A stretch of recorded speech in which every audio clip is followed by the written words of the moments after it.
آدما خیلی بیشعورن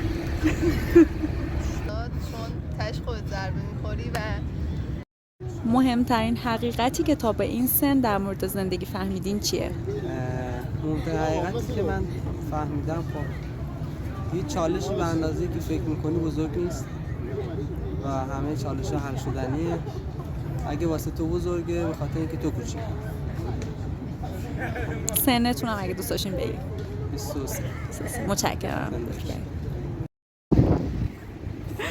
مهمترین درسی که تا این سن از زندگی گرفتین چیه؟ آدما خیلی بیشعورن نه یه بار دیگه فکر نمی‌کنم چیز درستی باشه همین میگه دیگه آدما خیلی چیز بدیه خب هر آدمی لایق عشقی که تو بهش می‌ورزی. درسته.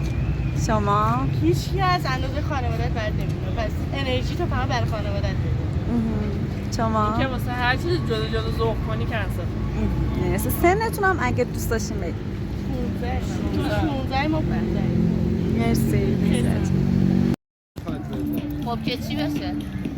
به نظرت سبک زندگی ما رو نه از همه جور منظورم اینه که خب یه هدفی باید از ساختن این ویدیوها داشته باشی دیگه. میخوام نظر آدم‌های مختلف رو در مورد چیزهای مختلف بدونم. جالبه. صرفا میخوای کانکتی بزنی. آره چی؟ یوتیوبره دیگه. آره اوکی. خب شما بهم بگو مهمترین حقیقتی که تا به این سن از زندگی فهمیدی چیه؟ حقیقت که درد بزرگترین آموزگار منه.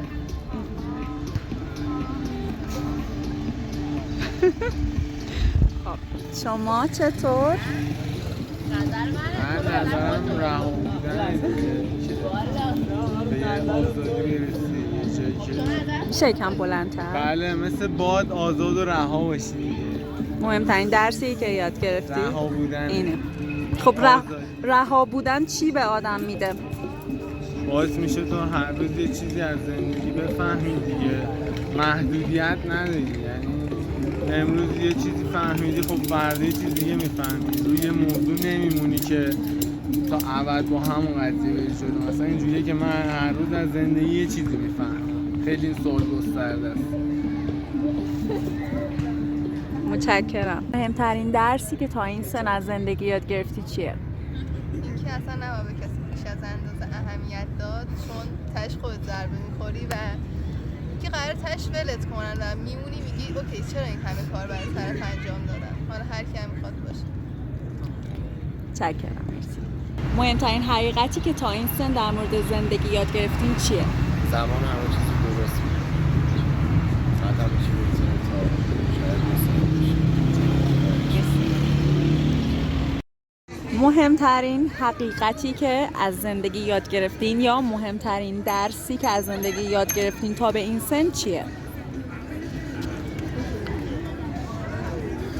درس که من واقعا توی این 30 سالی که یاد گرفتم میگم و حس انسان دوستی، حس رفاقت تو ورزش بهم حس خوبی دست میده. واقعا ورزش میکنم در لحاظ روحی روانی هم در آرامش هم واقعا حس خوبی دارم و حقیقتا دیگران تشویق من میکنن. این ورزشی که من دیدم رشته‌هایی که رفتم دیگران تشویق کردن. این که این باعث شده تشویق تا الان من اومدم ورزشم ادامه بدم. هم به خاطر خودم سلامتی خودمه، هم نگاه دیگران نسبت به من نگاه مثبتیه. ورزش چه چیزی به آدم میده؟ چه چیزی به آدم هدیه میکنه؟ انرژی مثبت. به من واقعا انرژی روحی خوبی. شادابی، سلامتی.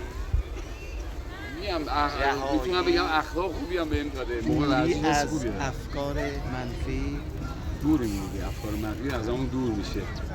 به محض اینکه ورزشو میذاریم کنار، بگم 24 ساعت که میگذره انرژی منفی میاد دور و برمون دیگه. این ورزش واقعا حس خوبی به من دست میده. انرژی مثبت.